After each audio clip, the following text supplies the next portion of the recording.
sebenarnya itu adalah bohong belaka. Tidak ada bahwa Anies Ahy akan dideklarasikan awal September.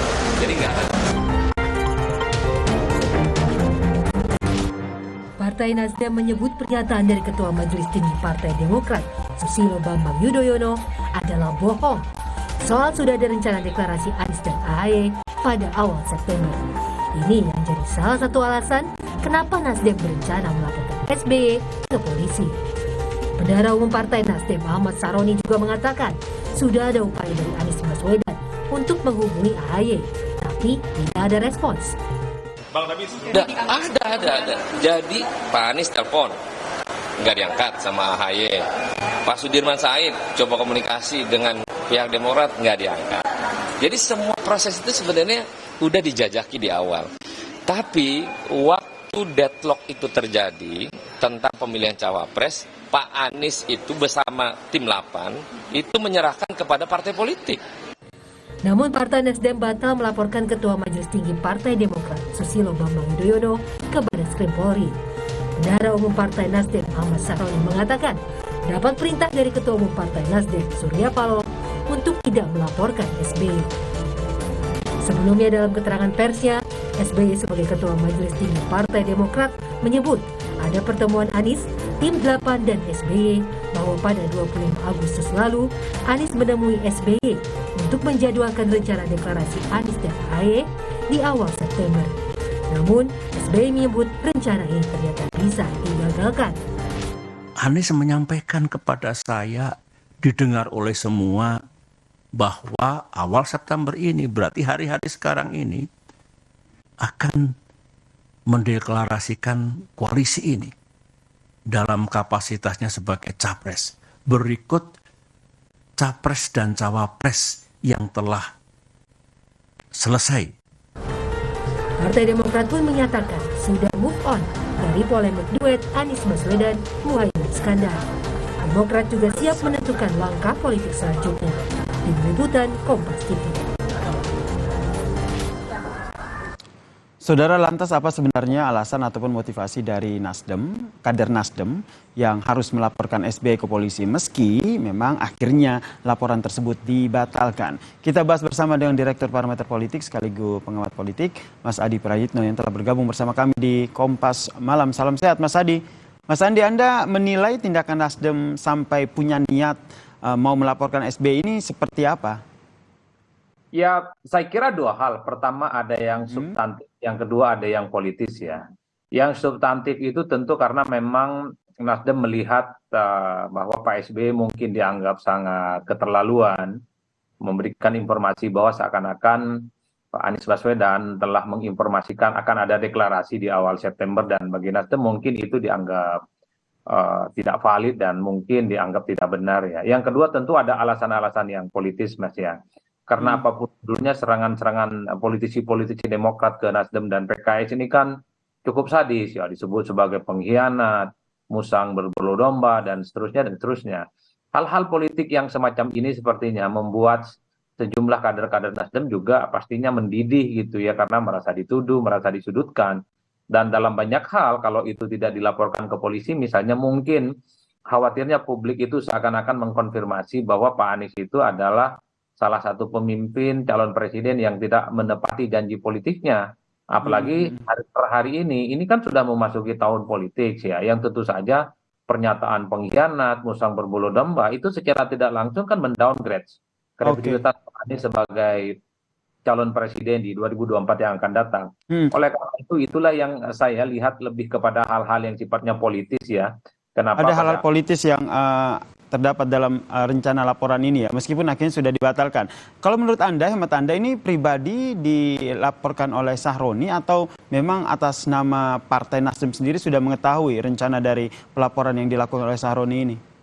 Ya kalau kita melihat kecenderungannya kan yang ingin melaporkan Ahmad Sahroni atas nama pribadi ya. Tapi bagi saya soal pelaporan ini tentunya tidak mungkin atas nama pribadi, mengingat Pak Sahroni ini kan adalah orang penting, elit penting yang saya kira memang posisinya juga sangat prestisius di Nasdem. Jadi yang dilaporkan itu pastinya atas nama partai nantinya. Oleh karena itu inilah yang kemudian memantik kegaduhan beberapa hal beberapa hari ini ya. Tapi yang paling penting sebenarnya ini kan ada pesan politik kepada SBY, pesan politik kepada Partai Demokrat. Jangan terlampau berlebihan menyerang dan mendowngrade Anies Baswedan dan Partai Nasdem. Karena bukan tidak mungkin apa yang disampaikan oleh kawan-kawan Nasdem itu bisa berbuntut persoalan-persoalan hukum gitu loh, Mas. Memang kita sangat layak mengapresiasi karena laporan ke polisi ini kemudian dibatalkan gitu ya, ataupun digagalkan. Karena bagi saya persoalan politik itu sekeras apapun tidak boleh dibawa ke persoalan-persoalan hukum.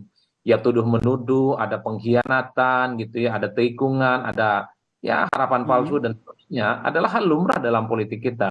Jadi ke depan Jadi menurut Anda, Mas Adi, ini adalah hal yang wajar ingin melakukan pelaporan atau ini terlalu berlebihan ya bagi saya terlampau berlebihan ya kalau peristiwa-peristiwa politik itu harus dibawa ke persoalan-persoalan hukum.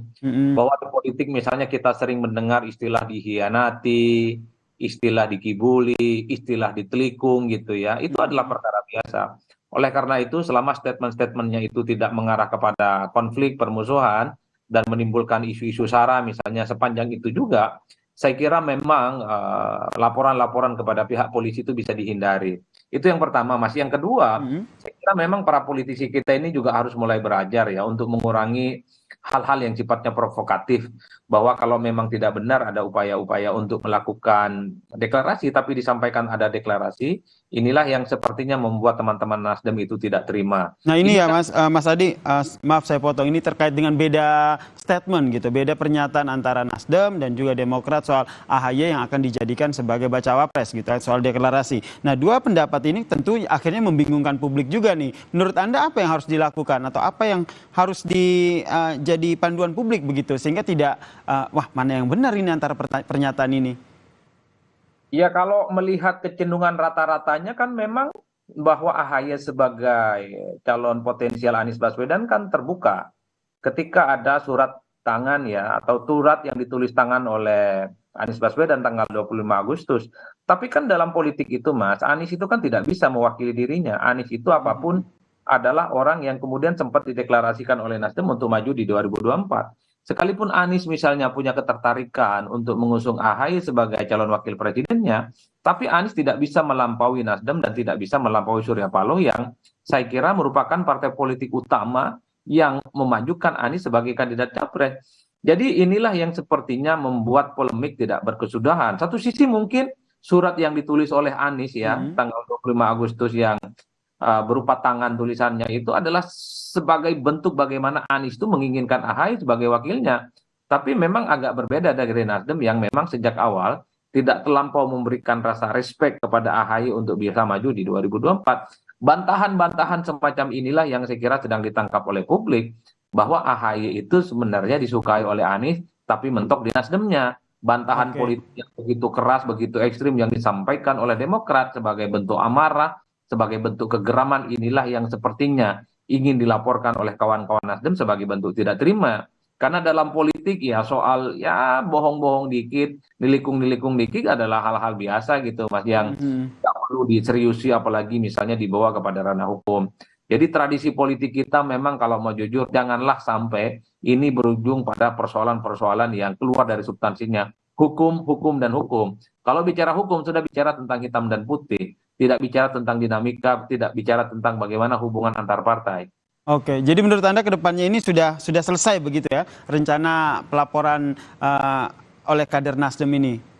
Ya bagi saya sudah selesai Mas ya. Tapi satu hal yang kemudian menjadi pelajaran publik bahwa dalam politik kita itu luas dan fleksibel dan jangan pernah berharap 100% pada politisi dan pada ke partai politik yang lainnya karena satu sama yang lainnya itu bisa saling membohongi dan bisa saling lupa soal seperti yang terjadi saat ini ya. Betul, apalagi misalnya komitmen politik itu hanya sebatas omongan gitu ya, tidak melibatkan kelembagaan, tidak melibatkan berbagai pihak, maka sepanjang itu juga dalam politik itu bisa diingkari. Saya sama Mas Yasir bilang, besok Anda akan jadi wakil saya, besok pun bisa dibatalkan oleh yang lain, karena tidak memiliki ikatan politik yang cukup kuat. Di politik hal semacam ini perkara biasa, cuman memang publik ini kan seakan-akan melihat persoalan politik kita seperti melihat agama dan kitab suci ya, hitam putih, Jadi sekalipun apapun yang dikatakan, ya itulah harus dijalankan. Kalau besok Anda saya nyatakan sebagai calon wakil, maka besok pun Anda harus ikut dan memenuhi aturan itu. Tapi Baik. di politik, Mas, apa yang disampaikan belum tentu dilaksanakan. Apa yang diucapkan itu justru kebalikannya. Bilang iya padahal di belakangnya tidak. Berarti Jadi publik juga harusnya tidak ikutan baper begitu ya dengan dinamika politik yang terjadi ya, Mas Adi ya.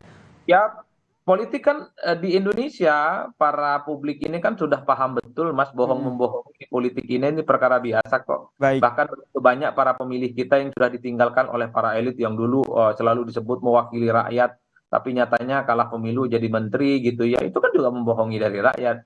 Jadi rakyat kita ini sangat terbiasa dipertontonkan pada orkestrasi, pada satu drama politik di mana elit itu sering berbohong dan sering mengingkari janji Baik. politik satu sama yang lain. Baik, kita nantikan ya dinamika politiknya akan seperti apa nih ke depannya jelang Pilpres 2024. Terima kasih Direktur Parameter Politik, Mas Adi Prayitno telah bergabung bersama kami di Kompas Malam. Salam sehat, Mas Adi.